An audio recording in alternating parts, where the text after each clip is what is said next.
Palakkad കൊപ്പത്ത് ഇടിമിന്നലേറ്റ് bed കമ്പനിക്ക് തീപിടിച്ചു. Palakkad Koppam വിളത്തൂരിൽ മിന്നലേറ്റാണ് bed കമ്പനിക്ക് തീപിടിച്ചത്. പാറക്കൽ മൂസയുടെ ഉടമസ്ഥയിലുള്ള ബെഡ് കമ്പനിക്കാണ് തീപിടിച്ചിട്ടുള്ളത്. ഞായറാഴ്ച വൈകിട്ട് 8:30 സംഭവം. പട്ടാമ്പിയിൽ നിന്നുള്ള ഫയർഫോഴ്സ് സ്ഥലത്തെത്തി തീയണയ്ക്കാനുള്ള ശ്രമം തുടരുകയാണ്. ഷൊർണൂരിൽ നിന്നും പെരിന്തൽമണ്ണയിൽ നിന്നും കൂടുതൽ യൂണിറ്റുകളെത്തി തീയണയ്ക്കാനുള്ള ശ്രമം തുടർന്നുകൊണ്ടിരിക്കുകയാണ്. അതേസമയം കൊപ്പത്ത് 3 പേർക്ക് ഇടിമിന്നലും ഏറ്റു.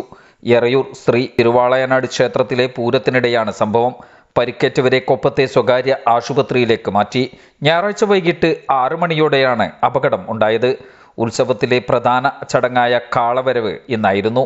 ഇത് കാണാൻ വലിയ ജനക്കൂട്ടം ക്ഷേത്ര പരിസരത്തുണ്ടായിരുന്നു.